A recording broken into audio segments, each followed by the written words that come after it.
buenas tardes a todos. Esto es parte de una de las primeras, digamos, actividades educativas para residentes. Le doy la bienvenida a todos aquellos residentes que se han inscrito. Teníamos más de 200 inscritos, así que esperamos que se puedan, que se empiecen a conectarse todos. Le voy a dar la palabra al doctor Augusto Sola, que es el director general de CIBEN, que les dé la bienvenida para después empezar con la presentación. Bueno, muchas gracias, Marcelo, muchas gracias a los residentes u otros que estén escuchando.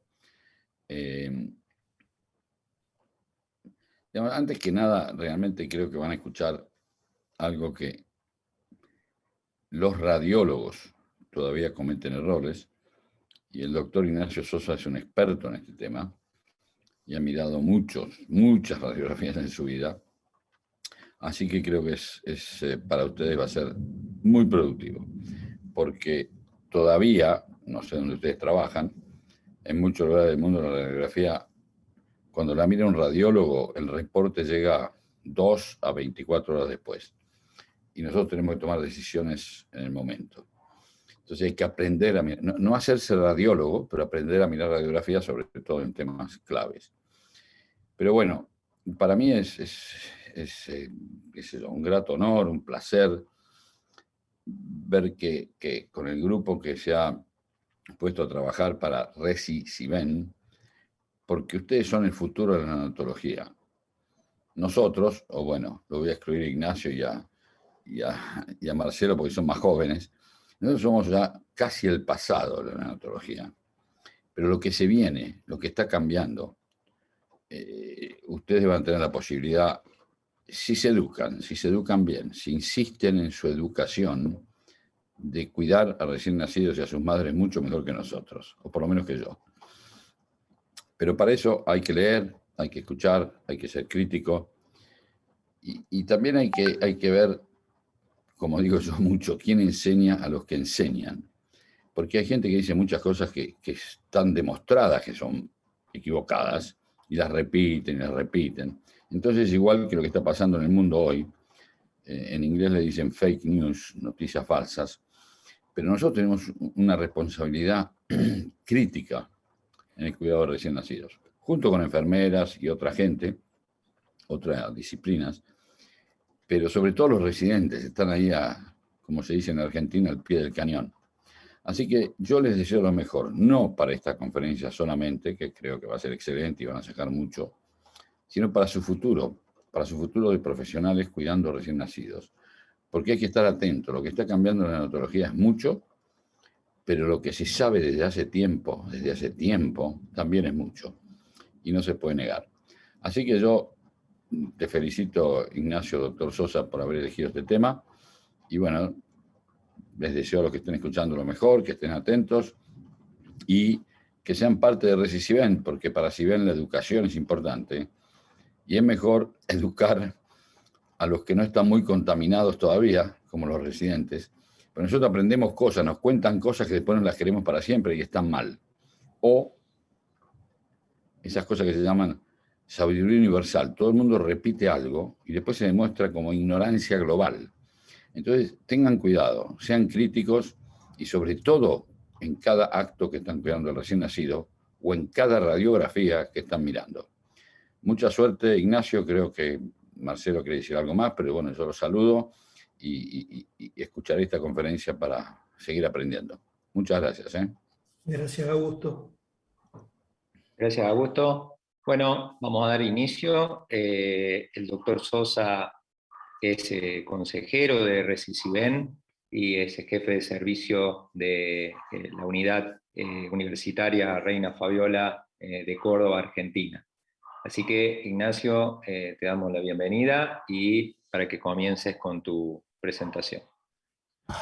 Bueno, buenos días, buenas tardes. La verdad es que lo hemos hablado entre nosotros, con el grupo de RECI-CIBEN, Verónica Favaretto, que está ahí en Rosario, también participando, Marcelo, que acaba de hacer la presentación, y obviamente con por la presencia del director y de la comisión directiva, como es Augusto Sola, Lara, de la Secretaría Ejecutiva, y casi una neonatóloga más. Y la verdad que este tema lo hablamos, en realidad muchas veces pensamos en invitar en determinados temas a especialistas del área, y en este caso, la verdad que fue un desafío, pues no es es algo que hacemos todos los días, porque realmente es todos los días en un servicio de neonatología, y como dijo muy bien Augusto, la interpretamos nosotros, porque no solamente es cómo la miramos, sino cómo la interpretamos de acuerdo a un contexto clínico. Y bueno, nos hemos tenido que hacer medianamente expertos en la valoración, o por lo menos tratar de determinar si hay una urgencia o no, y después, a lo mejor en una segunda etapa, compartirlo con gente que obviamente sabe más que nosotros. Lo que está bueno hacer una aclaración, que el gran desarrollo, el enorme desarrollo que hay en imagenología, es en ecografía, tomografía y resonancia, o sea, en otras áreas más allá de la radiografía simple. Y la que nosotros, el estudio que tenemos nosotros en nuestras unidades neonatales, generalmente, y en el 99% de las unidades, vamos a decir, es una radiografía simple. Inclusive la misma ecografía puede tener una demora. Así que no, es transmitirle la experiencia con aciertos y errores que hemos tenido, la verdad, que desde hace mucho tiempo, y esto nos ha permitido el armar una charla para gente que se está formando y para médicos de planta que nos pueden estar escuchando, pues también compartimos con médicos de otros servicios muchas veces dudas diagnósticas, que tenemos la oportunidad de que nos pregunten y nosotros opinar con seriedad y con responsabilidad, qué es lo que nos parece que tiene ese niño, ¿no? Estamos hablando de paciente. Así que bueno, ojalá esto nos ayude y les ayude a mejorar en la práctica diaria.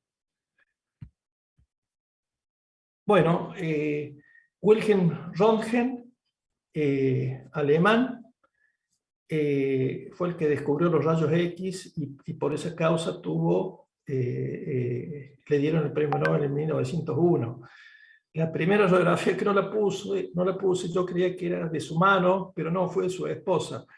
No sé cómo le habrá quedado la mano a su esposa, porque eran épocas donde se intentaba evaluar y valorar cuántos de este tipo de rayos era adecuado y producía más beneficios que riesgos, ¿no?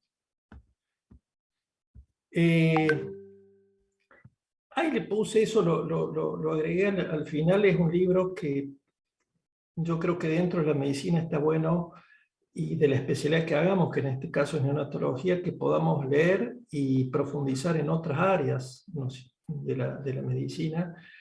Este es un libro que vale la pena leerlo, es una biografía de un médico inglés, el doctor Sassal, en mediados de los años 60, donde John Berger escribe este hermoso libro, y tiene los colores de las radiografías que vemos todos los días, en blanco y negro. Ese es el auto de este médico que va urgente a ver un paciente, y la verdad que me hace acordar a la tarea que tenemos nosotros, que más de una vez nos llaman urgente a ver una radiografía y tener que tomar una decisión. Bueno, una cuestión que es muy importante, que esto sí lo hemos aprendido radiólogos cuando nos hemos formado en pediatría y en neo, y después hemos tenido que nosotros, en nuestro mapa conceptual y cerebral, ir acumulando los casos clínicos que nos ha tocado vivir.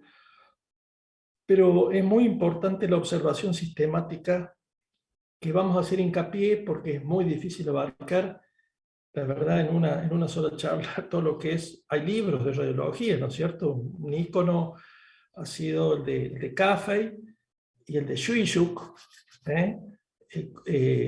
citado por el doctor Augusto Sola en su primera edición de Neo, y eso nos quedó grabado, ya lo voy a comentar. pero Shuishuk fue un libro que hace mucho hincapié en lo que es la radiología neonatal y del niño. No sé si se consigue, el de Caffrey sí. Hay otros libros de radiología, pero bueno, abarcar tórax y abdomen, la verdad que son capítulos que se llevan medio libro de un libro de radiología neonatal y pediátrica. Bueno, es fundamental la calidad, valorar la calidad. Y esto que parece algo menor es clave. Como todos hemos aprendido, yo creo que hasta los residentes lo recitan, el tema es después eso ejercerlo, de la teoría a la práctica, porque a todos nos ha pasado que sí, lo sabemos, pero después nos olvidamos de ver partes blandas, óseas, y después centrarnos en lo que es una radiografía tóraco-abdominal, que la de inicio en un neonato es, digamos, un estándar de cuidado hacer tórax abdominal y no solamente tórax o no solamente de abdomen, por lo que significa la evaluación y la valoración de las posibles patologías que puede tener ese niño. Y siempre valorar todos aquellos catéteres o sondas que de rutina se indican y se colocan en estos niños, ¿no? Como la sonda orogástrica o nosogástrica, generalmente son orogástricas, los catéteres, sean umbilicales, arteriales o venosos, o percutáneos, etcétera, etcétera. El tubo endotraqueal, ¿no es cierto? Son todas cuestiones muy importantes de que no se nos deben pasar, y más de una vez uno, por los apuros, la falta de tiempo, la vemos a las pasadas, nos parece que está todo bien, y cuando la volvemos a rever, nos damos cuenta de los errores que hemos cometido. Bueno, centrándonos y en esta primera etapa de la charla, el tórax, creo que es muy importante analizar los campos pulmonares. Siempre decimos partes blandas, óseas, bueno, pues ya estamos metidos en campos pulmonares, donde tenemos patrones radiológicos, y desde un punto de vista didáctico, más allá que el pulmón derecho tenga 3 lóbulos y el izquierdo tenga 2, dividirlo en área superior, media, inferior. Esto nos orienta en qué posición, en qué lóbulo puede estar, y siempre valorar la silueta cardiovascular, donde debido a que la distancia en que se la realiza, esto es lo que aprendimos de los inicios en la residencia de pediatría, ¿no es cierto? El índice cardiotorácico, donde incluso medíamos con una regla, bueno, ¿no es cierto? A ver cuánto era la relación tórax y silueta cardiovascular.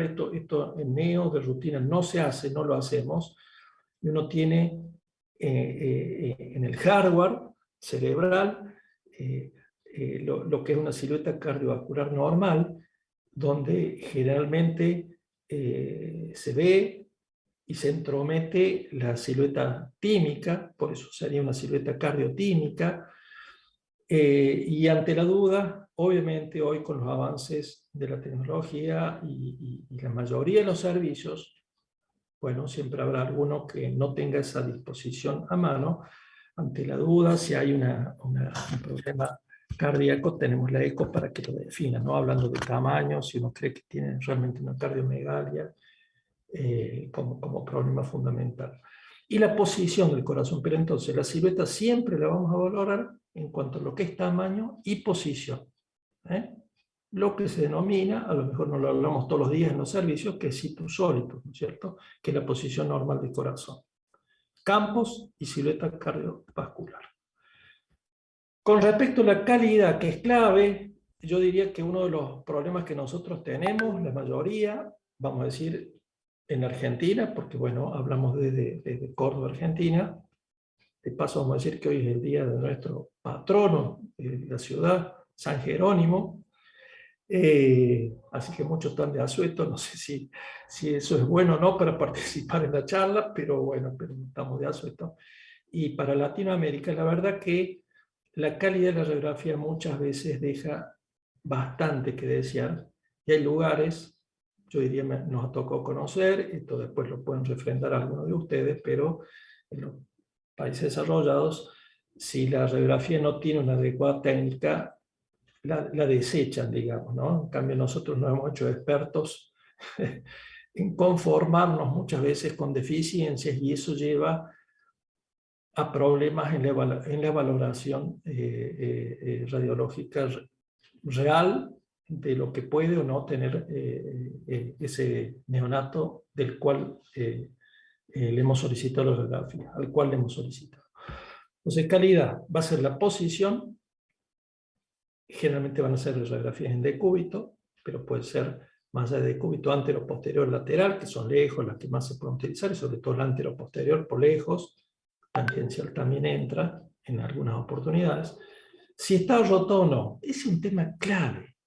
Podemos soñar con patologías agregadas o no ubicarnos realmente en qué estamos, por no fijarnos con detenimiento, con minuciosidad,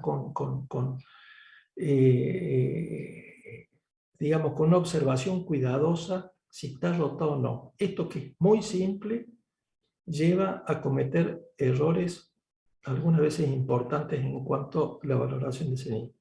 Si está penetrado o no, si está realizada en inspiración, a pesar que no es tan fácil, como en otras edades, obviamente, ¿no es cierto? Que uno le digan inspire, mantenga la inspiración y saque la radiografía. Bueno, si uno tiene técnicos o radiólogos entrenados, y con la ayuda, habría que poner calidad de la radiografía con la ayuda del personal del servicio de neonatología, sean médicos o enfermeros, el que esté a mano. Tenemos que estar dispuestos a ayudar, a colaborar, porque nosotros queremos que la radiografía esté bien hecha, como corresponde. Nosotros vamos a ser los que la vamos a interpretar.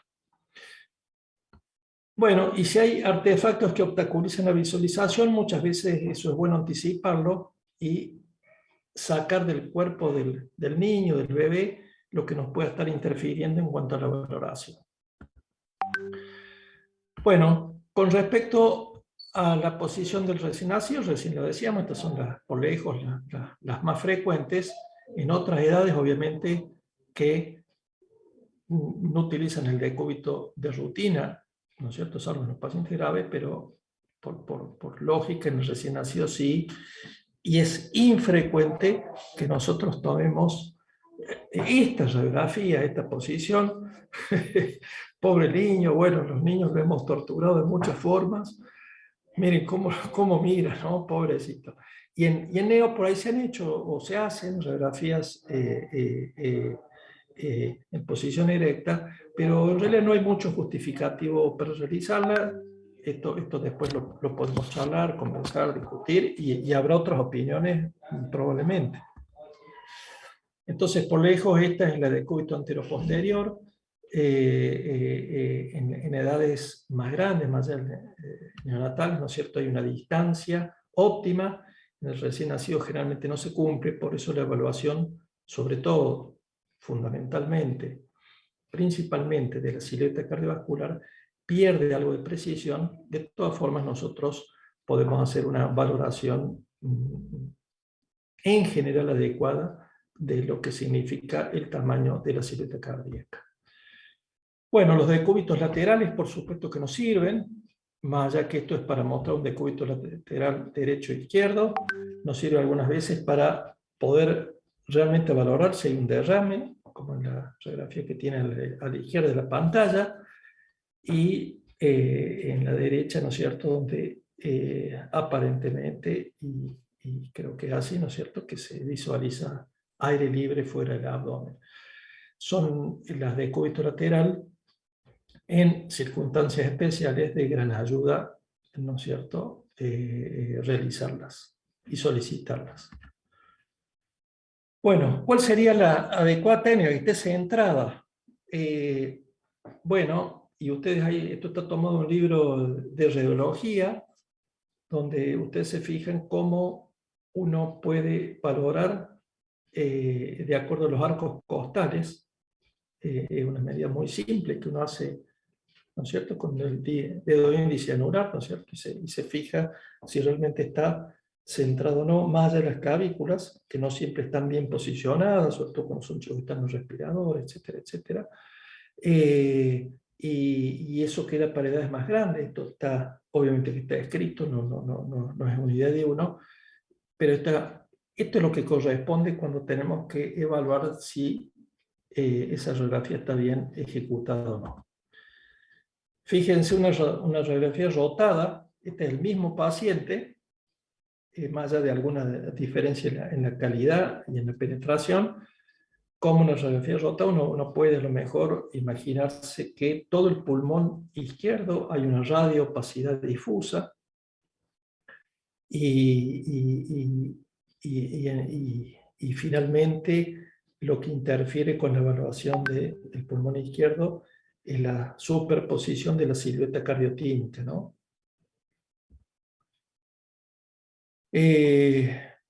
Otro ejemplo muy claro, acá a lo mejor podríamos estar haciendo diagnóstico de un síndrome de cartagenero, de dextrocardia, o el que a ustedes se les ocurra, ¿no es cierto? Y simplemente y solamente está relacionado con que está rotada la radiografía. Así que bueno, son elementos fundamentales a la hora de la evaluación nosotros en la unidad de terapia intensiva, en un servicio de internación, sea terapia intensiva o intermedio, como ustedes le quieran llamar, pero fundamental la calidad en cuanto a la posición. La penetración, también la penetración es un tema muy importante, podemos sobrevalorar, como la radiografía de la derecha, donde nos parece que a lo mejor hay infiltrados iliares, pariliares, difusos, bilaterales, a lo mejor de un pulmón, de otro. Si a lo mejor vemos la radiografía del centro, uno dice, bueno, un niño con dificultad respiratoria, con hipoxemia más que dificultad, uno dice, bueno, tendrá una hipertensión pulmonar, ¿qué tendrá este niño? Porque tendrá una cardiopatía donde hay hipoflujo pulmonar, ¿no? Y bueno, la de la derecha es la radiografía normal, donde uno puede hacer una evaluación más certera, siempre acorde a la clínica, porque eso también es una cosa, una cuestión es que uno haga un show radiológico sin contexto clínico, entonces a ver quién acierta más, y la verdad que la interpretación de una radiografía sin el contexto clínico, en general, salvo lo grosero, lo que es casi imposible de no darse cuenta, en general nos podemos equivocar si uno no tiene una adecuada valoración clínico-radiológica, ¿no? Bueno, otro ejemplo de radiografía, la de la izquierda muy penetrada, la del centro poco penetrada y la normal, la de la derecha, el mismo paciente. Ustedes vean las diferencias notables, ¿no? Entonces uno puede suponer, hacer diagnósticos erróneos, tratamientos erróneos, en base a los diagnósticos que nos indujo la radiografía no bien realizada. Bueno, con respecto a la expansión, eso es un tema también muy importante. En general, tratar de hacer en inspiración. Esto es un tema que no siempre es fácil. Imagínense un neonato con una frecuencia de 70, los tiempos inspiratorios son de segundos, así que no siempre es tan fácil, pero bueno, darse cuenta o evaluarla, así sea sacada en expiración, no sobredimensionar lo que estamos observando. Lo ideal es que tenga alrededor de 8 espacios y medio de espacios intercostales, ¿no es cierto?, para considerarla una expansión normal. Esa es la radiografía tipo, que está bueno uno observarla, verla y tenerla en su mente. Cuando uno tiene una expansión inadecuada, como la de la derecha, uno puede ver una silueta cardiovascular anormal, que le parece que hay un botón de la pulmonar sobredimensionado, que puede haber mayores infiltrados, etcétera, etcétera, etcétera, y son radiografías que finalmente el paciente no tenía ninguna patología de la que nosotros podíamos sospechar.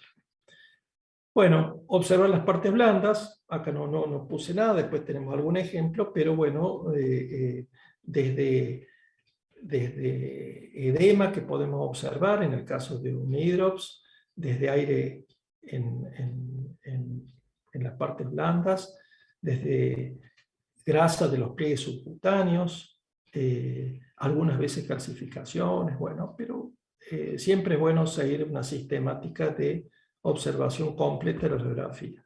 Las estructuras óseas, nosotros por ahí nos centramos, nos llaman, nos piden que veamos la radiografía por una dificultad respiratoria y se nos pasa el observar alguna fractura, como puede ser en este caso una clavícula, como en otros casos puede ser una fractura de fémur, ¿no es cierto? O si es de abdomen, y toma el fémur nuevamente, o de húmero, que sería la segunda más frecuente, o en este caso fusión condrocostales, fusión de arcos costales, algunas veces también en la evaluación de un váter, hemivértebras, fusión de vértebras, algunos síndromes que pueden tener fusión de vértebras cervicales. Bueno, muchas veces hay que buscar lo que nosotros queremos observar y solicitarle al radiólogo que nos haga las mejores radiografías específicas y puntuales.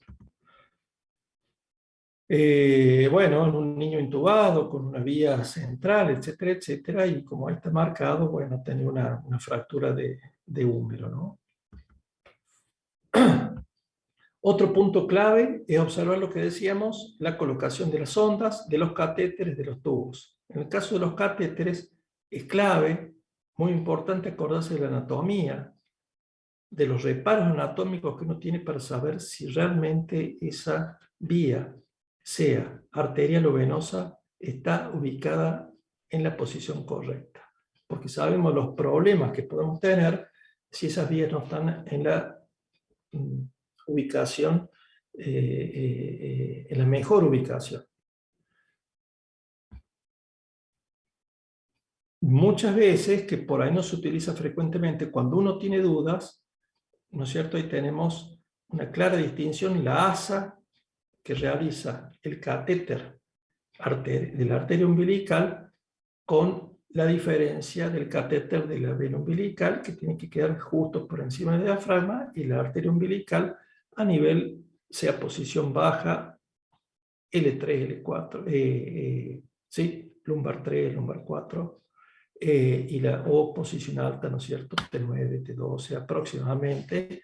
Bueno, inclusive saber que uno tiene, depende de los servicios, hay servicios que tienen más experiencia en una ubicación u otra. En general, se ha dicho que la posición alta tiene menos posibilidad de tener problemas trombóticos, pero bueno, esto depende de la experiencia, repito, del servicio y del profesional que lo realice.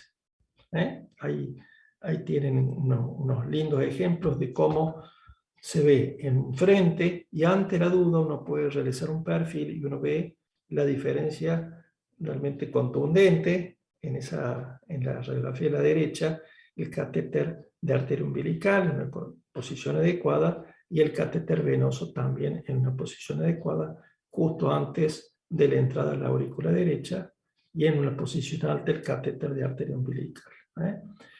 Esto yo creo que en los servicios de neo, en la mayoría de estos casi de rutina, por lo menos en las primeras horas, los primeros días de un neonato grave. Así que esto es muy importante para prevenir complicaciones que se pueden producir si la posición no es la que corresponde. Estos son digamos, los reparos anatómicos y los drenajes, vamos a decir, de la arteria umbilical, a la celíaca, a la aorta y la posición deseada, y lo mismo en el caso de la arteria, de la vena umbilical, ¿no es cierto?, para llegar a la cava inferior a través del ducto venoso. Y con el pensamiento de tratar de evitar posiciones peligrosas. Bueno, uno se podría preguntar, que eso si quieren ir contestando en el chat, ¿dónde está el catéter venoso umbilical? Después si quieren lo conversamos, pero por eso es muy importante. Bueno, obviamente hay que retirarlo si uno hace el diagnóstico está introducido en un lugar que no corresponde, ¿no? En este caso, ¿dónde estaría el catéter de arteria umbilical? Que ustedes fíjense cómo hace una curva hacia la derecha, por la aorta, y uno dice, bueno, ¿hasta dónde se introduce ese catéter? Y si está bien que quede en esa posición, ¿no? Y cuáles son los riesgos de dejarlo en esas posiciones anormales.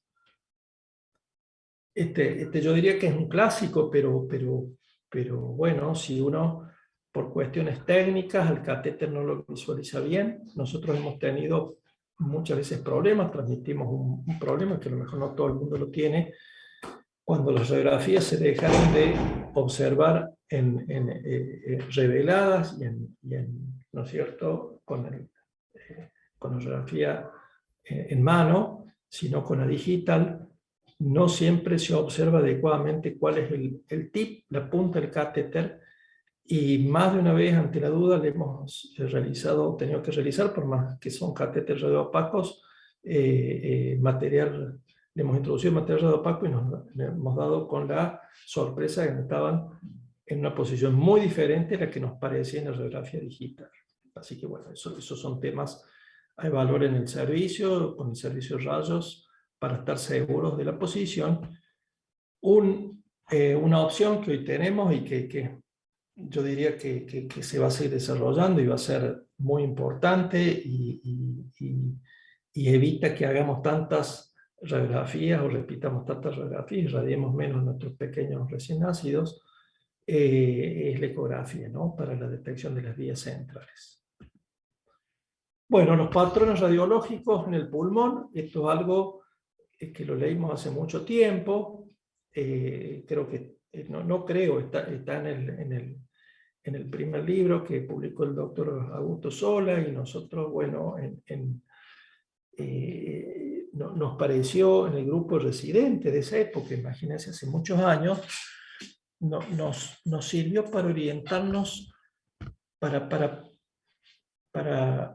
una vez observado un patrón radiológico puntual, tratar de imaginarnos cuáles eran los diagnósticos diferenciales que se nos planteaban.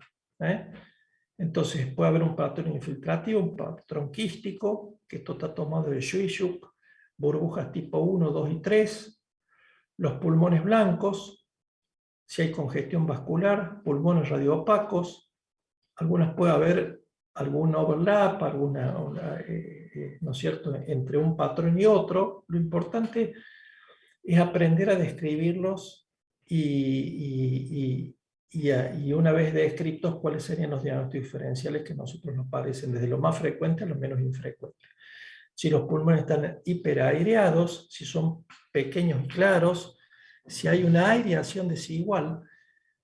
Esto me pareció que es muy importante, que es la diferencia, ¿no es cierto?, entre un pulmón y otro, ¿no?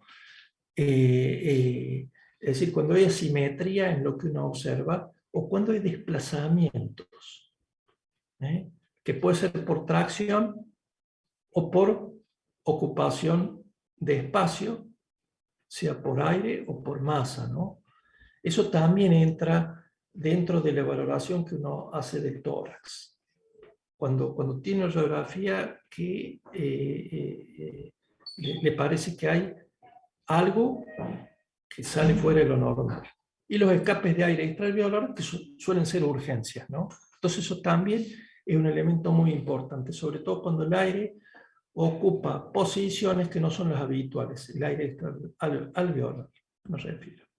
Bueno, ¿cómo describiríamos este patrón radiológico? Son clásicas radiografías de lo que se denomina síndrome de dificultad respiratorio o enfermedad de membrana hialina. Son nombres, bueno, que tienen tantos años que más allá del cuestionamiento si es un diagnóstico anatomopatológico, pero bueno, sabemos a qué nos referimos. Por ahí yo he escuchado, dice, ya no existe más el síndrome de dificultad respiratorio del prematuro en alguna webinar, ¿no?, que ahora está de moda decirle webinar. Yo siempre he dicho charlas, conferencias. Bueno, sigue existiendo, estos sean más chiquitos, más grandes, pero por supuesto que la falta de síntesis, inactivación de surfactante, la deficiencia finalmente sigue existiendo. Tanto en la de la izquierda como en la derecha vemos un patrón de un infiltrado retículo granular, tipo vidrio esmerilado, con imágenes muy evidentes de broncograma en la de la derecha.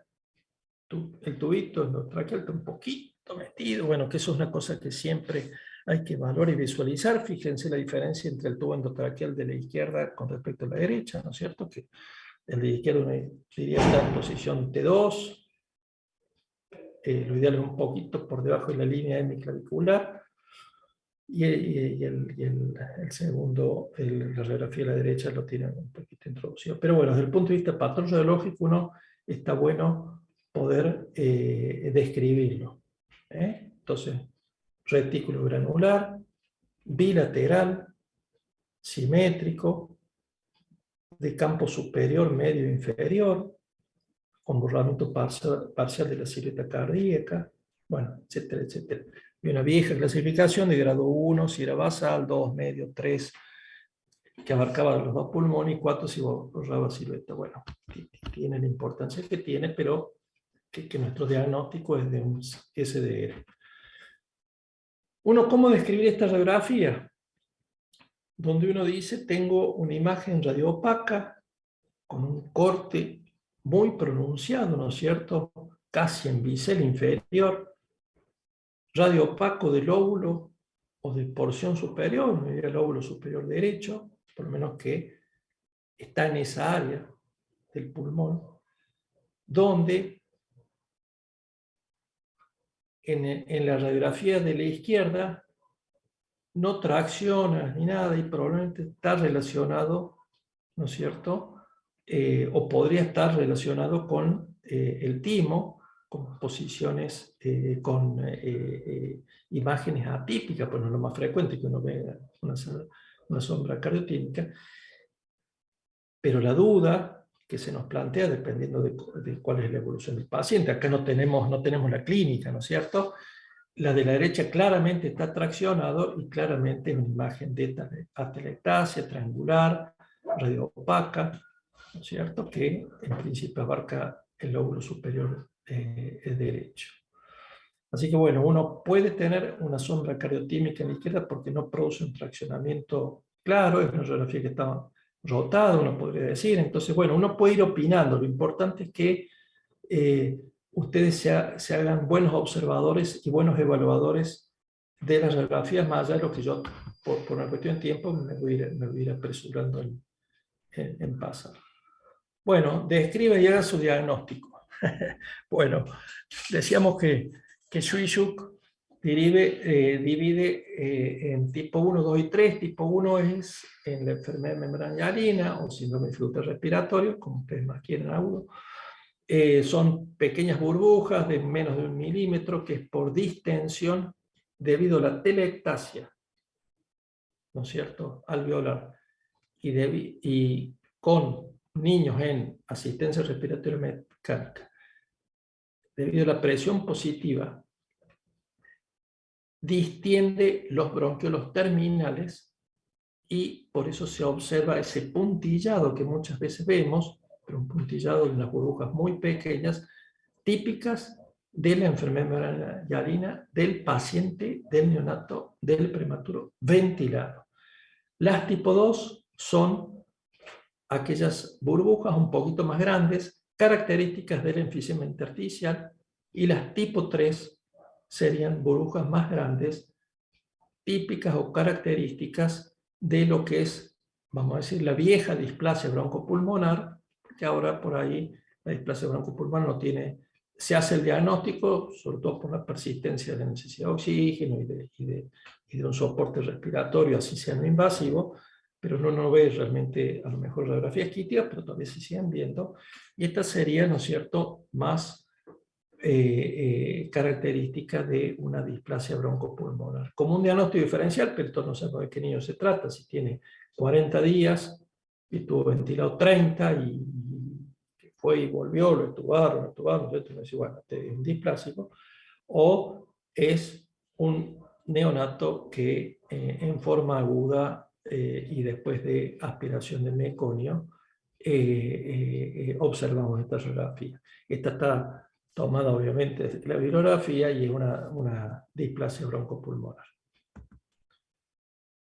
Bueno, acá lo que les decía, fíjense, la de la izquierda muy parecida a la que les mostré antes, que clásicamente la sombra tímica en vela, ahí a la izquierda, y la de la derecha, la onda tímica que cae, que transcurre de arriba hacia abajo en el lado izquierdo de la silueta cardíaca, también típica de la sombra cardiotímica. Esto lo vemos todos los días, muchas veces bilateral y bastante simétrico la observación del timo, que da una impresión de cardiomegalia que no lo es.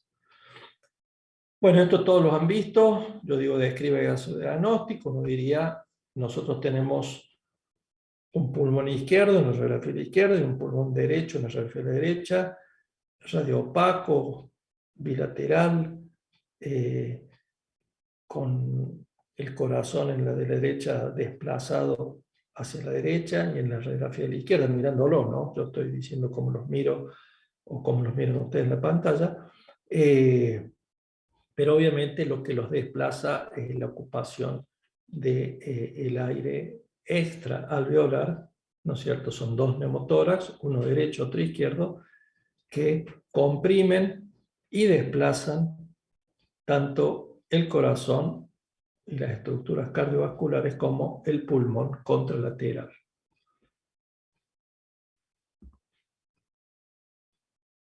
Bueno, esta también es una radiografía donde se observa claramente, hablando de interferencias, de artefactos, ahí hay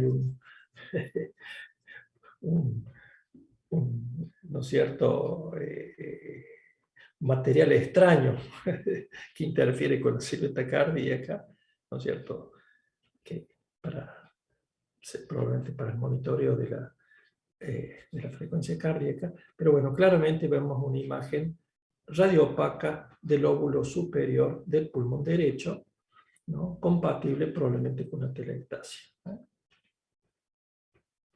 Por supuesto, siempre decimos, esto depende de qué paciente estamos hablando, cómo fue la evolución, cuántos días de vida tienes, porque si nace y tienes imagen, la verdad que a mí me llamaría la atención que nazca con una telectasia congénita, vamos a decir.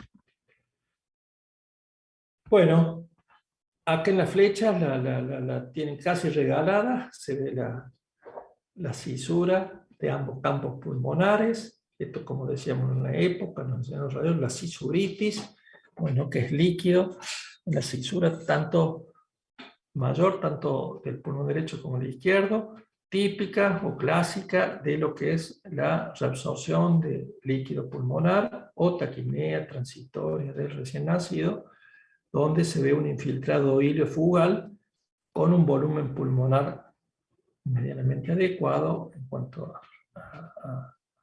a las dimensiones de los campos pulmonares.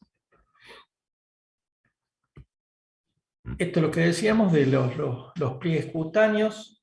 Pareciera que es un neumotórax, pero no lo es, ¿no es cierto? Que eso muchas veces uno tiene que buscar ayuda si no lo tiene claro. Por supuesto que eso no va a tomar ninguna decisión por observar esa línea, pero no. Si uno es observador y minucioso, estaría bueno que le llame la atención. Describe ya su diagnóstico. Pulmón derecho, uno diría una radioopacidad, sobre todo el campo superior y parte del medio. Pulmón izquierdo claramente radioopaco, una radioopacidad que se distribuye de la parte superior al inferior del pulmón izquierdo, donde la silueta cardíaca uno no es capaz de observarla y donde probablemente esté dado por lo que, si ustedes visualizan y si escribieran en el chat o preguntaran, está dado porque el tubo endotraqueal está introducido y alcanza solamente a ventilar, en este caso, como una intubación selectiva, ¿no es cierto? El pulmón derecho, el izquierdo está totalmente anulado y se ventila lo que es campo medio e inferior lóbulo medio e inferior del pulmón derecho. Esto también es una muy buena radiografía donde no es una telectasia, o sea, es una telectasia, digamos, pero no por secreción, a eso me refería, sino por introducción del tubo endotraqueal. Si uno lo retira, probablemente el lóbulo superior derecho se vuelva a ventilar adecuadamente. Entonces, está dentro del patrón de radiopacidad, fundamentalmente, ¿no es cierto?, del lóbulo superior derecho, por el tubo endotraqueal no está en la posición que corresponde. Bueno, esto está más difícil. Yo después lo tuve que ver por ahí algunas veces, pues yo digo, che, ¿qué puse, no? Bueno, fíjense, esto es un neumotórax anterior. No sé si es la mejor imagen, una que encontré. Siempre hay, si uno busca, va a haber mejores radiografías. Nosotros la verdad que por ahí hemos tenido mejores radiografías que esta. Pero un neumotórax anterior, fíjense ese aire que a lo mejor uno puede suponer que a lo mejor es un lóbulo, parte del lóbulo del pulmón derecho, o sea, el superior, enfisematoso, etcétera, pero no, es aire anterior. Muchas veces, o ahí es lo importante de tomar, más allá de la radiografía anterior o posterior, de tomar una lateral, ¿eh? Para observar si hay un aire libre, si hay aire libre en una posición por encima, ¿no es cierto?, del pulmón entre el esternón y el pulmón del paciente. Bueno, este es parecido a una que ya mostré, ¿no es cierto? Uno podría decir que acá hay un infiltrado quístico, bilateral, simétrico en ambos campos pulmonares. Si es un paciente que ha costado y ha sido muy difícil de ventilar, uno puede decir que esto es, ¿no es cierto?, las secuelas de una displasia broncopulmonar. Es las secuelas que nos dan el diagnóstico de una displasia broncopulmonar. Bueno, esto también es otra radiografía que ustedes, cuando yo digo desplazamiento, ¿cuál es el pulmón normal? Por ahí algunas veces uno se puede confundir si la radiografía no está tomada en óptimas condiciones. El pulmón derecho está radioopaco bilateral, radioopaco desde campo superior a inferior, con desplazamiento de la silueta cardíaca, entonces ya primer análisis, y el pulmón izquierdo tiene un neumotórax con algunas áreas, sobre todo periliares, de enfisema intersticial. O sea que son urgencias, ¿no es cierto?, que se nos pueden plantear en la terapia.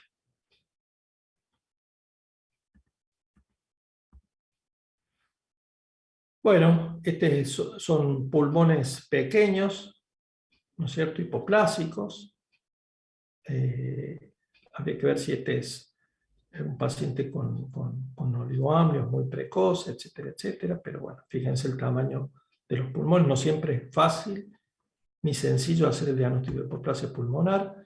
Esta es la clásica radiografía de la hipertensión pulmonar primaria, con hipoflujo pulmonar, diagnóstico diferencial, hipoflujo por una cardiopatía, con una estenosis severa de la arteria pulmonar o digacefalot, que es infrecuente que hagamos los seleccionados como hipertensión pulmonar primaria, ¿no? Pulmones, si uno los tiene que describir, radiolúcidos, bilaterales, ¿eh?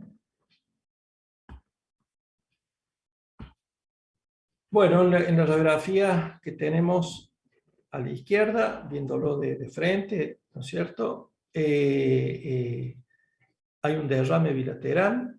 Uno, ¿cómo describiría eso? Donde ve una línea que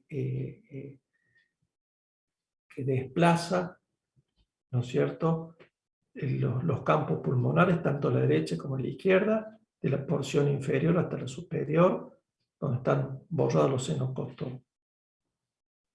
diafragmáticos, ¿no es cierto? Y en la de la izquierda, o ¿no es cierto?, la derecha de la pantalla, donde tenemos borrado todo un campo pulmonar radioopaco. Esa es una típica radiografía de derrame pulmonar, donde la silueta cardíaca la tenemos desplazada, ¿no es cierto?, más hacia la izquierda, donde no la vemos a la derecha.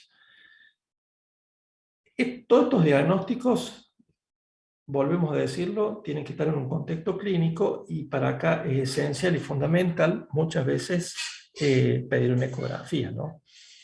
Yo diría que la ecografía pasa a ser una herramienta clave, ¿no es cierto?, también en todas las neonatologías.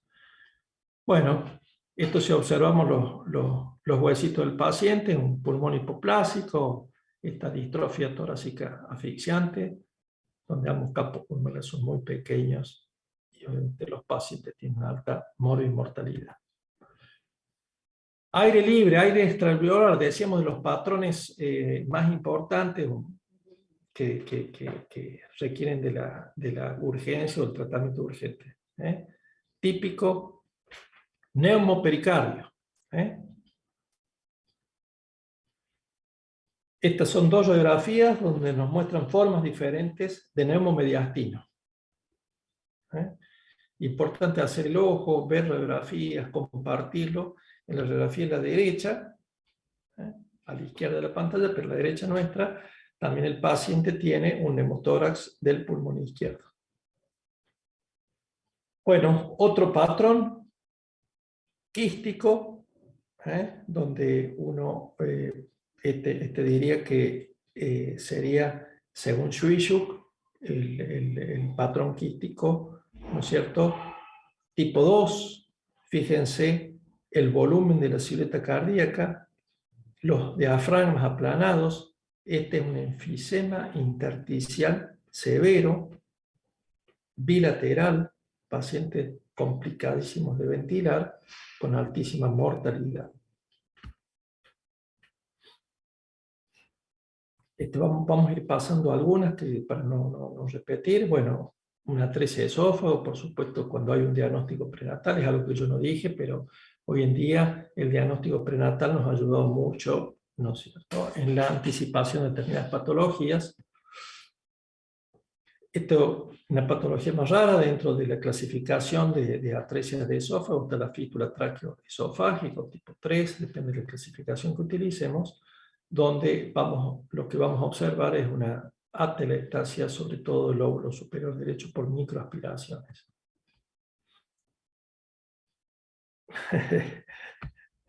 Si yo no ponía la flechita ahí, me iba a olvidar, porque también fíjense en la zona hepática, como hay aire del sistema venoso portal, gas en la vena porta, ¿no? Uno de los signos de enterocolitis necrotizante. Bueno, radiografías típicas, pero hay que verlas con cuidado porque puede haber diagnósticos diferenciales, tanto a la derecha como a la izquierda, de hernia diafragmática. Vamos a ir un poquito más rápido. Bueno, decíamos observar y ver la silueta cardíaca, el tamaño y la posición. Dos pacientes que tienen dextroposición, lo que uno tiene que intentar confirmar si es dextrocardia. En principio me diría que los dos tienen dextrocardia. Uno diría, ¿cuál es el pulmón normal? En la radiografía que tenemos a la izquierda, cuando ve uno la pantalla.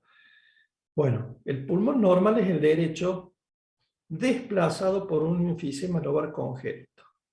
En la radiografía que tenemos a la derecha de la pantalla, el pulmón anormal es el derecho que desplaza el izquierdo. Los dos son enfisema lobar congénito. Entonces, donde se produce una hipereireación por alguna anomalía, probablemente en la vía aérea, donde se produce un efecto de válvula con insuflación de uno de los lóbulos del pulmón, que puede ser una emergencia algunas veces o puede ser diagnóstico tardío, muchas veces se queda para alguna infección lactante. La de la izquierda es típico, ¿no? Que desplaza silueta, sombra cardiovascular y comprime el pulmón contralateral. Es decir, que uno se plantea, más de los patrones radiológicos y de las enfermedades típicas del recién nacido, como enfermedad de Brañarino, síndrome de distrés respiratorio, taquimia transitoria, aspiración meconial, son las malformaciones y los tumores.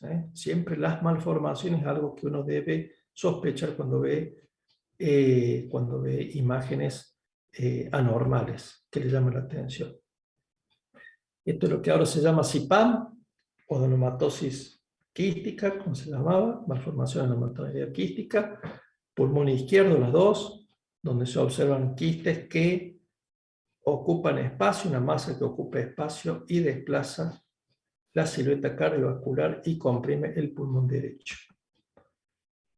Bueno, síndrome de cimitarra, miren ahí qué lindo cuando a uno se lo muestran, pero uno también se puede complicar si lo ve de entrada, donde hay un pulmón enfisematoso, que es el izquierdo, que es normal, compensador, un pulmón hipoplásico con un drenaje venoso del pulmón hacia vena cava inferior.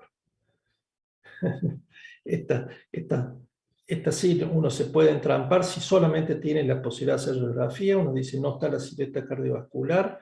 ¿Qué pasa el lado derecho? Es una telestasia masiva. ¿Qué ha pasado? El tubo endotraqueal no está metido como, no está introducido, como les mostramos en alguna otra. Y si uno ve, tiene la posibilidad de hacer una tomografía, tenía una hipoplasia severa del pulmón derecho. Acá también tenemos la misma duda diagnóstica y también son imágenes espectaculares, ¿no es cierto? Estas tridimensionales que se realizan de reconstrucción de tomografías. Bueno, esta también son reconstrucciones, parece un dibujo, ¿no? Donde en este caso el pulmón izquierdo es el hipoplásico y el derecho se lo ve enfisematoso y compensador. Bueno, síndrome de cimitarra, vamos a ir. Esta es un drenaje venoso anómalo pulmonar total. Diagnóstico diferencial, fíjense, el infiltrado, retículo granular, muy parecido a lo que puede ser una enfermedad de membrana hialina, una neumonía perinatal, que podría poner ahí, en vez de ponerle drenaje venoso, una neumonía perinatal, tiene el mismo infiltrado, retículo granular, bilateral, son pacientes graves, donde obviamente el cardiólogo no va a hacer el diagnóstico. Bueno, cardiomegalia, infiltrados de hiperflujo bilateral con edema pulmonar, es un canal AB. Esta a lo mejor, no sé cómo se observa, pero el de la izquierda son estos prematuritos que evolucionan bien y al tercer día, cuarto día, el pulmón, después de haber respondido muy al surfactante, se pone radiopaco bilateral y es un ducto arterioso permeable. La de la izquierda es una hipoplasia ventricular derecho y la de la derecha son estas cardiomegalias gigantes en la anomalía de Epstein. Estas son dos típicas radiografías, vamos muy rápido porque ya nos estamos quedando sin tiempo. Típico corazón en sueco y pulmón y corazón en huevo de corazón en sueco de la transposición de los grandes vasos. Digamos, hoy en día con la radiografía, todas estas patologías cardiovasculares, la verdad que va a ser difícil que pase demasiado tiempo sin que uno haga el diagnóstico, pero bueno, nos puede servir para orientarnos o tomar decisiones muchas veces, digamos, si poner prostaglandina o no, si tenemos un corazón en sueco, un paciente con una hipoxemia severa. Bueno, síndromes de heteroataxia, eso también es algo que nosotros podemos observar, ¿sí? La posición del corazón con respecto a los pulmones. Los lóbulos no es tan fácil de ver pulmonares, pero sí, si el hígado medial o la cámara gástrica está, o el hígado puesto en posición anormal, un situs inversus totalis, o situs ambiguos, que es importante ver. Como tenemos ahí el hígado medial, generalmente va acompañado de cardiopatías severas. Entonces, en niños graves, por ahí nos puede servir a hacer una buena semiografía de la radiografía. Bueno, esto, cuando tenemos el mediastino ensanchado, podemos pensar que es timo, en este caso era un neuroblastoma. Las radiografías de tórax lateral nos puede salir cuando hay una masa, algo que uno no entiende bien qué es, y está claro que es de mediastino posterior, y en este caso fue un teratoma, o sea, tumor, y esta es la radiografía normal. Y nos queda, bueno, un Epstein, vamos a ir pasando, y nos queda rápidamente, le vamos a dar 5 minutos a lo de abdomen. Por lo menos vamos a decir lo más importante que es lo conceptual, decir que tenemos que observar la cámara gástrica ubicado, ¿no es cierto?, a la izquierda del paciente, a la derecha nuestra, cuando observamos la radiografía. Entonces uno se va haciendo una idea de qué es lo normal cuando ve tantas placas a lo largo de tantos años, la sombra hepática, ubicado en la zona derecha del paciente, distribución normal de las asas intestinales, en mosaico, simétrica, homogénea, con un tamaño normal, aire en recto, lo vamos a buscar, pero depende de cuántas horas tenga de vida el paciente, y siempre también vamos a ver partes blandas y estructuras óseas. ¿Y cuáles son las cuestiones que más vamos a tratar de hacer hincapié? Y esto también, yo digo que es de toda la semana y todos los meses en los servicios de neonatología, y mientras más grande, más disquisiciones con respecto a los prematuritos que se nos distinguen, si hay aire extraluminal, si hay silencio, si hay niveles, si hay dilatación de áreas o engrosamiento, si hay líquido peritoneal, que para eso nos es de gran ayuda la ecografía, y si hay masas, ¿no? Esa es una radiografía normal de abdomen. Entonces, la gente en formación, los médicos que hacen guardia, tenemos que tener el ojo de decir, esto es lo que buscamos, con algunas variantes, donde se ve una distribución homogénea de las intestinales, la silueta hepática, ¿no es cierto?, en el lado derecho, la cámara gástrica se visualiza acá poco, pero nada que nos llame la atención. Y sin duda en la derecha, que vamos a tener asas ya separadas entre sí, con un halo de engrosamiento, distendidas, etcétera, etcétera, ¿no? Entonces uno dice, esto no es lo habitual, no es lo normal. Bueno, ni que hablar si encontramos calcificaciones, como en este caso, que es una tumoración, ¿no es cierto?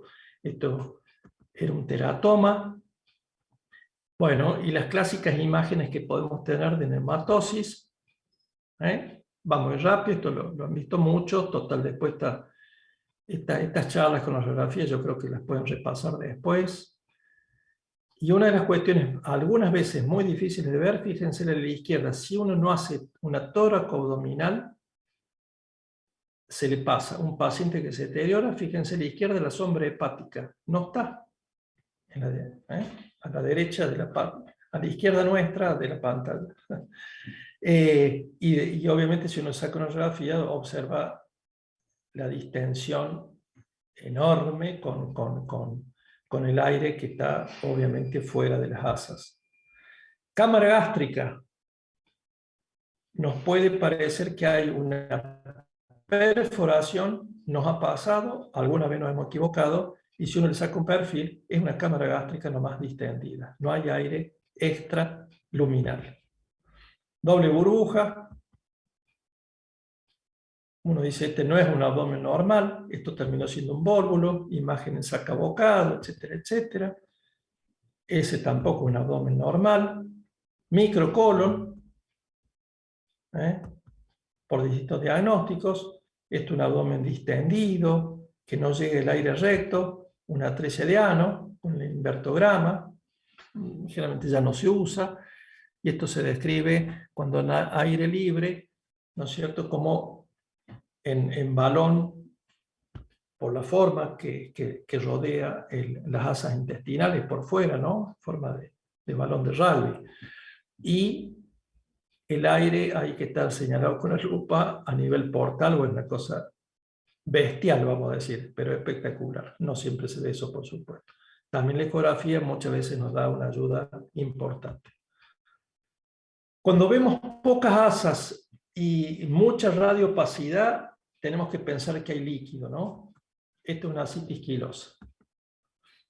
Y acá yo dije, ¿para qué? La vi varias veces y no me acordaba. Y era, fíjense, el aire que hay a nivel testicular. Esta, una hernia inguinal atascada. Obviamente que el contexto del paciente nos va a orientar. Un paciente que vomita, que algo pasa, etcétera, muy dolorido, irritable. Pero bueno, hacer el ojo de ver partes blandas, óseas, etcétera, etcétera. Una hernia inguinal derecha. Bueno, aire libre.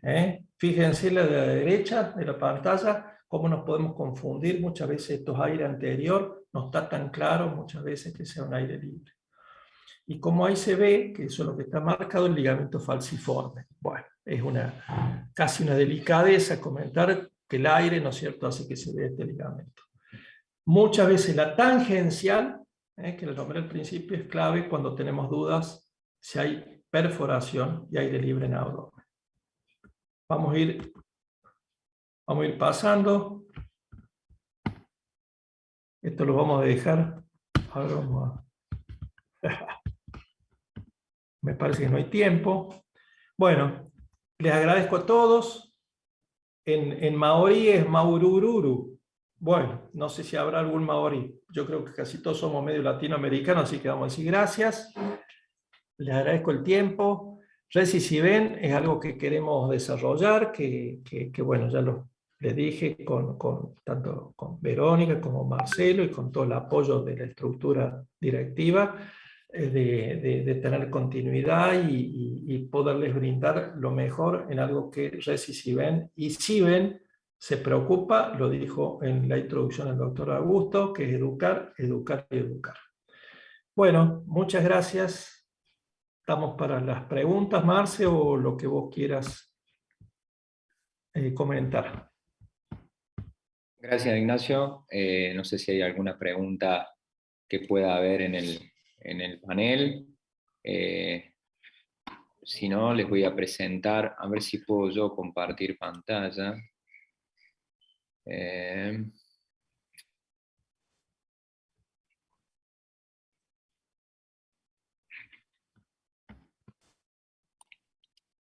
La idea es que para todos los residentes presentes y todos los que teníamos inscritos que no se han podido, conectar, ¿sí? Es que la próxima actividad que vamos a tener como residentes es una actividad que vamos a tener en la plataforma de EPA-SIVEN, que va a ser un caso clínico, ¿sí? Vamos a presentar un caso clínico y vamos a dejar un foro de lo que sería un foro de opinión, sería eso, ¿no? Para todos aquellos que no saben o que no están todavía inscritos en lo que es el caso, en lo que es la plataforma, este es el link de la plataforma de SIVEN, ¿sí? De lo que es EPA-SIVEN. Y una vez que están en el link, que pueden ingresar a la plataforma, como ven en la parte superior, dice ingreso al ala virtual. Cuando ingresan al ala virtual, esto les va a crear un nombre de usuario y contraseña, y aquellos que, a muchos de ustedes que pueden ser miembros, que tienen una gran cantidad de actividades gratuitas desde SIVEN, pero normalmente el usuario es la primer parte del mail sería hasta donde está el arroba, sin considerarlo, y nosotros le enviamos una contraseña. Una vez que ingresan están todos los cursos, que por supuesto muchos de ellos son, digamos, con costo, pero hay una parte donde dice residentes, y ahí tenemos toda la actividad gratuita que van a tener los residentes en esta plataforma. De hecho, hay un resumen de las actividades, hay algunas videoconferencias, hay algunas publicaciones, y de ahora lo que se va a poder incluir es esto que se llama caso clínico para residentes, donde vamos a colgar un caso clínico, y dentro de ese caso clínico que vamos a colgar, vamos a dejar un foro, ¿sí?, de presentación, donde vamos a que cada uno, todos aquellos que quieran participar, puedan opinar. Esto no es una cuestión ni evaluatoria ni nada, sino que puedan opinar sobre ese caso. El día, creo que es el 19 de octubre, o sea, un par de semanas después, mientras vayamos incorporando y enviándoles por mail lo del caso clínico, el día 19 haremos un Zoom donde va a cerrar el doctor Augusto Sola la presentación y la discusión sobre ese caso clínico. Todos aquellos que no tengan todavía lo que es para poder ingresar, por favor les pedimos el tema de que me puedan escribir, y cuando me escriban, esta es mi dirección de mail y podemos inscribirlos en forma gratuita a esta parte de la plataforma. Así que en breve van a tener este tipo de novedades. Por otro lado, tenemos alguna pregunta acá donde dice Ignacio, si podría hablar un poco más sobre los patrones de enfermedad de membrana hialina, si puedes ampliar un poco más. Bueno, la verdad que lo clásico y lo que vamos a ver más frecuentemente, y es lo que está escrito, descrito y que nosotros vemos, es el patrón infiltrativo, como habíamos dicho, retículo granular en vidrio mediado, que según una vieja clasificación, pero que eso no cambia, que ¿no es cierto? Grado 1 cuando toma las bases, grado 2 cuando toma los campos medios, grado 3 cuando toma ambos campos pulmonares en forma generalmente bilateral, puede haber alguna simetría, y grado 4 cuando borra o se observa muy poco la silueta cardíaca. Eso no ha cambiado, asociado a lo que es el broncograma, que es el aire que discurre, que transcurre por los bronquios y le hace, ¿no es cierto?, los alveolos atelectáceados, le hace de pared, digamos, a eso. Esos son los broncogramas, ¿no?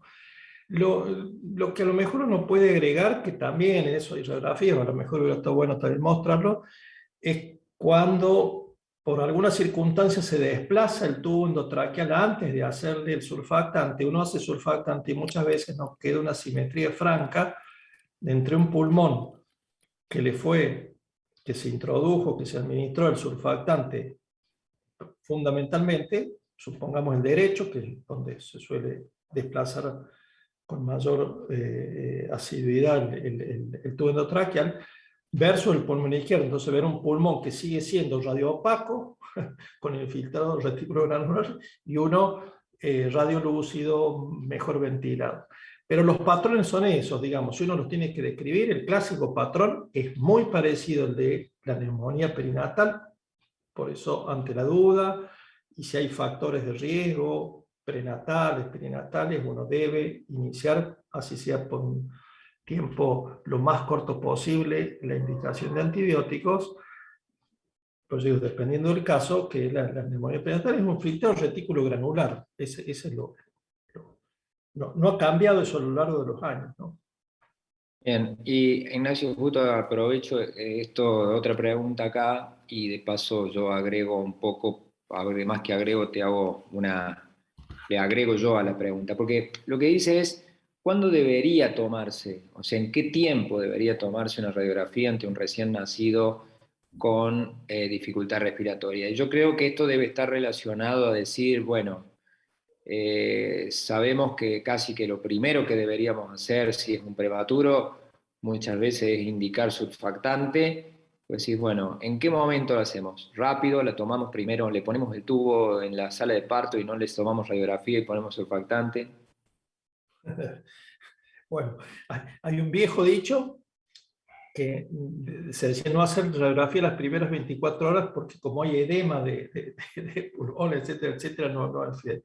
Bueno, creo que un niño frente a una dificultad respiratoria, a ver, habría que diferenciar. Si uno hace hoy en día un porcentaje importante, a lo mejor estamos hablando con distintos servicios y distintas, digamos, formas de actuar inicialmente, pero se intenta no intubar un porcentaje grande de niños. Entonces vamos a tener un porcentaje no intubados, que obviamente hay que hacerles radiografía inicialmente.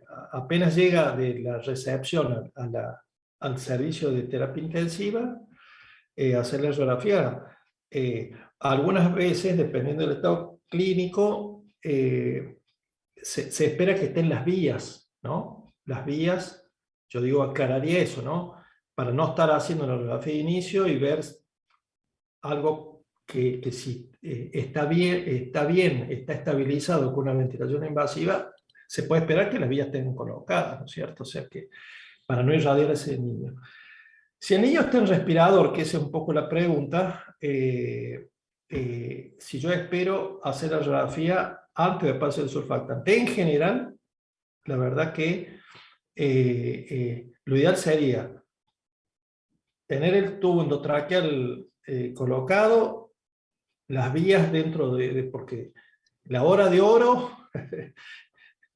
digamos, el surfactante, los estudios que están escritos es que dentro de las 2 primeras horas sería lo ideal. Entonces, en la hora de oro uno debería tener ya puesto las vías, y si el chico está intubado, yo hago una radiografía.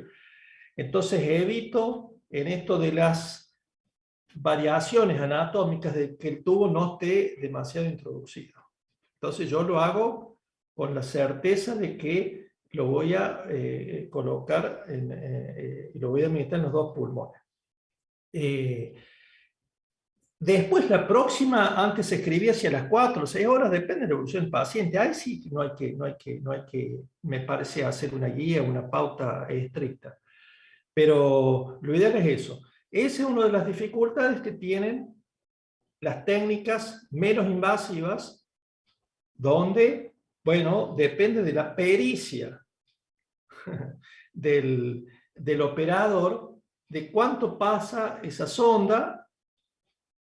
Con el tubo endotraqueal en realidad pasa lo mismo. Esto lo sabemos todos y bueno, está escuchando mucha gente joven. Cuando se laringoscopiza se ve, ¿no es cierto? ¿No es cierto? La zona de la glotis, las cuerdas vocales. Muchas veces, pero no siempre, porque si no sería injusto, pero muchas veces la gente más inexperta, más allá de la edad, ¿no? Intenta pasar el tubo hasta el fondo. Si no, no habría radiografías. Incluso yo he mostrado radiografías que he mostrado son de libros publicadas y de artículos, hay algunas, donde los tubos endotraqueales en todos los servicios están introducidos de más. Esa es, bueno, algunas veces la anatomía, pues yo digo, bueno, un prematuro de determinado peso lo tiene que tener en 7, prematuro miligramo en 7. Bueno, para ese prematuro lo mejor es ese tubo que quedaba demasiado introducido hacia el pulmón derecho. Yo creo que lo ideal es tener una radiografía con las vías y con el tubo y ahí hacer tranquilo el surfactante. Creo que no hay una urgencia de hacerlo en la primera media hora, me parece, ¿no? Me parece. Así que la opinión es esa, pero eso ya digamos, va más allá de cómo miro una radiografía, ¿no? Sí, totalmente, y aparte hay que tener en cuenta que bueno, antes hacíamos una radiografía, poníamos el surfactante, hacíamos otra radiografía después del surfactante, o te hacíamos otra radiografía si desaturaba o si desaturaba un poco. Ahora tenemos una gran cantidad de variables o de información con el respirador, con curvas, con oxímetros y todo esto que nos ha hecho disminuir un poco Yo la creo que no cantidad de radiografías que teníamos que hacer. O sea, antes, por ahí el primer día solíamos totalmente. hacer, no sé, 4 radiografías en un día, y la verdad que ahora, o sea, a ver, nadie haría, me parece, una radiografía post-surfactante, salvo esperando las 6, 8 horas si va a ser otra dosis o no, de acuerdo a la clínica que tiene, porque uno a lo mejor ya está pensando en extubar y no en hacer una radiografía. Yo creo que es muy variable. Sí me parece que la primera podríamos discutir si debamos hacer la radiografía antes de las vías o no, si estás muy apurado, con mucha dificultad o no, pero yo también pienso que uno tranquilamente puede hacer las vías, poner surfactante y hacer una sola radiografía y no irradiar. O sea, estamos pensando un poco más en eso, ¿no? Y de hecho, un poco pensando también, Ignacio, en esto de la radiación, que empieza a crecer un poco, que creo que todavía estamos muy lejos en nuestros lugares de trabajo, digo, en nuestros países, pero empieza a crecer mucho el tema de la ecografía como parte del diagnóstico de lo que es a nivel pulmonar, abdominal y demás, ¿no? Que eso va a pasar un tiempo, de todas formas, porque primero hay que tener un ecógrafo disponible. Vamos a decir, con los Claro. costos que tiene el ecógrafo disponibles, ¿no es cierto? O sea, para un servicio NEO. Entonces, bueno, no va a ser tan fácil. Pero como vos decís, obviamente es algo que por lo menos en el mundo desarrollado va creciendo y mucho. En nuestros países yo creo que salvo algunos servicios, la mayoría no tiene a disposición un ecógrafo, y sobre todo gente con experticia para valorar el pulmón, ¿no? Yo creo que lo que hay que seguir siendo es hacerse experto en lo que uno hace todos los días, que uno sigue viendo muchos errores, vamos a decir, pero no estoy hablando de nadie especial, digamos, en la medicina de todos los servicios con autocrítica,